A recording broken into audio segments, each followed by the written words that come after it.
Howdy, Banger Pals. Blayne Smith welcoming you to another Overkill Reviews, Banger's weekly metal review show. And this week is Pretty Blayne.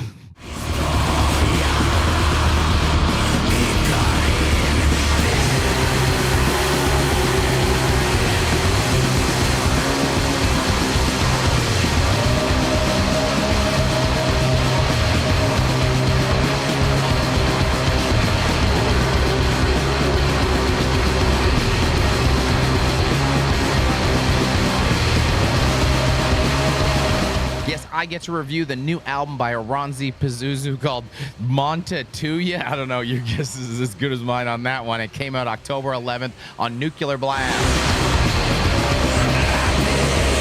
Formed all the way back in 2006 in Finland, ORANSSI PAZUZU have been making out there black metal that's less aware of boundaries than that guy at your office. You know who I'm talking about. Yep, it's Carl. Carl, you're on notice.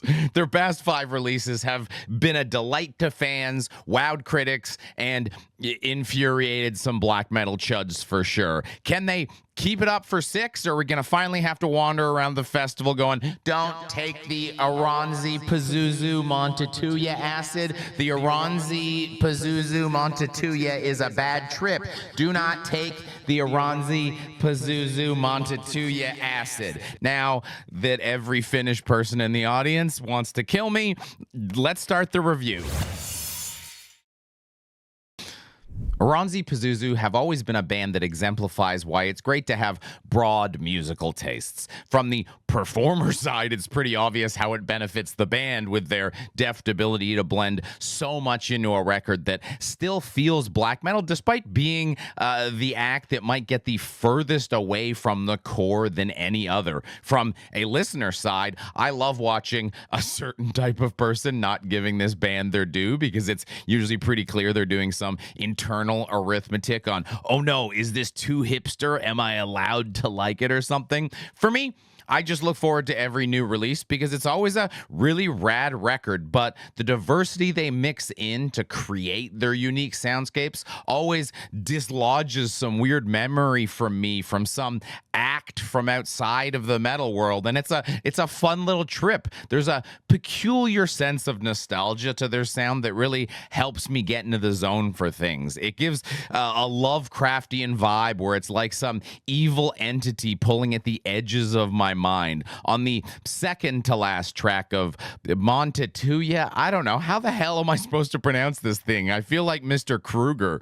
Muuntautuja. Anyways, second to last tracks, climax of the record, big build-up, and I find myself thinking it sounds like someone corrupted Goldfrapp's Felt Mountain. What the hell? Then there's the mid-album quasi-interlude that sounds like someone summoning a cosmic horror with a sneaker pimp CD. Again, wasn't expecting to mention trip-hop today, but the whole record has like a trip-hop feel to it.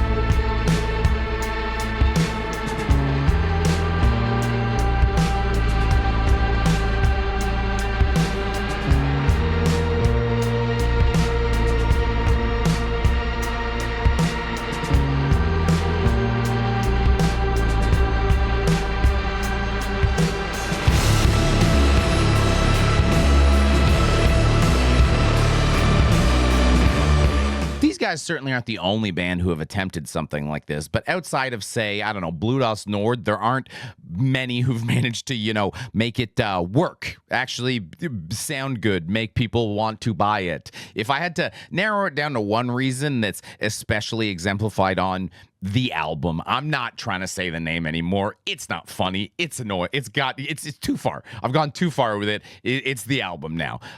It would be the flow of everything. Sort of like that friend who knows exactly how to push your buttons, but knows just when to stop to keep you from transitioning from joke mad into actually quite mad. All of the record's harsher sounds tend to be buffered from rubbing up against each other by more atmospheric passages. These are the sort of killers in the house, but we don't know where he is sections of the horror movie. They still have a dark edge, so they continue to build tension, but offer a bit of a reset from all the like, whether it's just the start of a song gearing up or tracks that have full interlude feel to them, there's lubricant to prevent metal from grinding on metal. What's special is that these are not just background noise. They stand on their own. One of my favorite tracks is the outro. Again, sorry, I'm not saying track names, but what the hell am I supposed to do with that? Again, it sort of conjures something I've heard before, but not quite right. Here it's corrupted Earth Pentastar vibes. There's also a circular pull to the track as it fades out. I mean this in the nicest way possible. It's like the whole thing is being flushed down the toilet. Like, how good does this sound?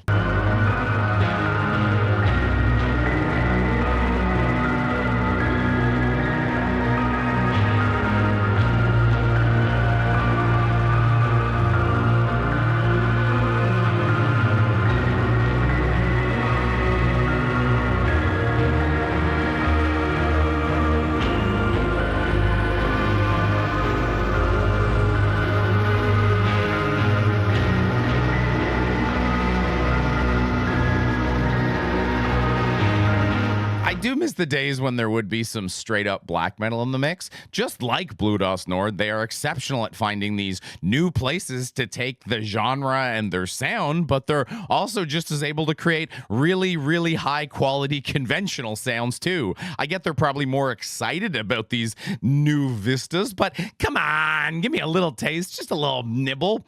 This record is also a bit more accessible. Probably isn't the right word, because rolling up to someone and being like, I know you've been trying to get into black metal but are finding it kind of hard, so I got you some super accessible records. What do we got here? We got a Dimmu Borgir CD. We've got an ORANSSI Pazuzu album. It doesn't really track. It does feel like songs are maybe a bit more like conventional and that they sound a bit more like songs, even if the content is wacky. They're still doing some nonsense, but they've made it a bit more of a familiar shape you might recognize. Not fully a square, but like rhombusy.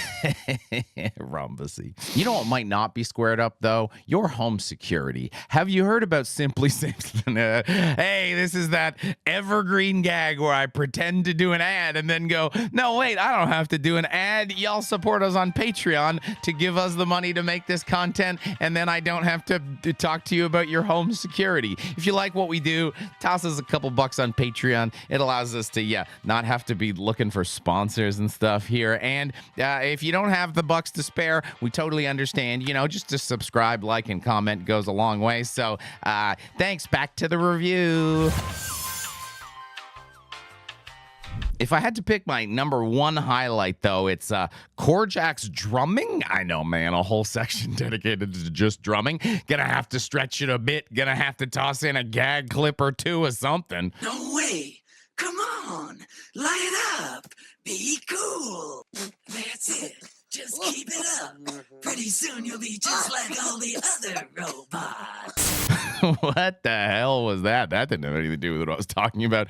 Anyways, while, like I said, your pure black metal is missing from the record, so we don't really get blast beats. Instead, we're getting these circular hypnotic rhythms that go perfectly with some Junji Ito's Uzumaki horror manga, or I guess anime now. On every track, he spins up a relatively simple rhythm from like a technical standpoint, and that might sound like a negative. However, this is one of those very, very, very rare times where less actually is more. It's far less common to be able to create the feeling he does than typewritering away in some tech death nonsense.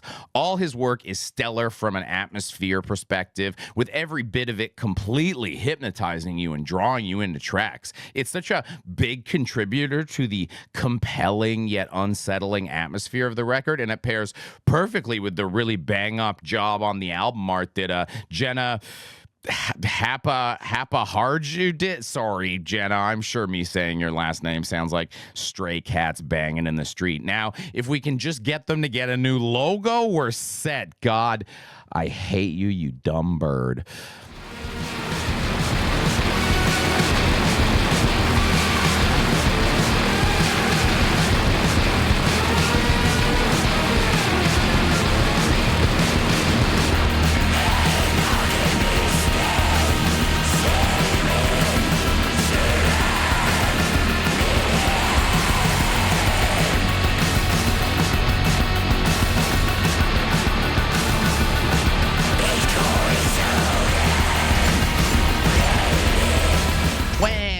More black metal. Wah, wah, wah. Outside of that, this is unsurprisingly another great piece of what only ORANSSI PAZUZU can do. Once again, they've found new and unique sounds to toss into their Vitamix and turn into some evil smoothie. Unfortunately, these sounds do come at the expense of others that I still really want to hear, but I don't want to trade them. This is their most concise and shortest album to date, so if they just tossed in like 4 minutes of pure black metal spread out over the whole thing, I'd be in heaven or hell or whatever nightmare dimension they're pulling me into. Even without that, I'm still giving it 4 out of 5 swirly skulls. But of course, the video's not over. We have shoutouts for you as always. I got 3 nicely themed black metal shoutouts. The weirdness scale is obviously not as high as ORANSSI, but they're mostly independent, super underground, so that adds a little bit of flavor. Up first, my very good friend Mork released Forge in Steel and Love. It's EP, independent, came out on October 4th. If you like Obsequii, you'll love this, so please, please, please support a great pal of the channel. And we've got Winter Lantern, Hymn to a Dismal independent release coming out on October 17th. More great indie black metal. And then you've got Bonjour Tristesse, The World Without Us on Supreme Chaos Records, coming out peculiarly October 18th. And that's some post-black that doesn't make me hate post-black metal, which is quite the rarity. So there's 3 more records for you. Like I said, super underground, super independent. So make sure you're supporting those to keep this whole metal infrastructure alive. It's the base, not the peak, that keeps this stuff going. So thanks for hanging out. Halloween's coming up. Maybe one of the reviews I do this month, I'll wear a dumb costume or something. We'll see. Anyways, catch you on the next one.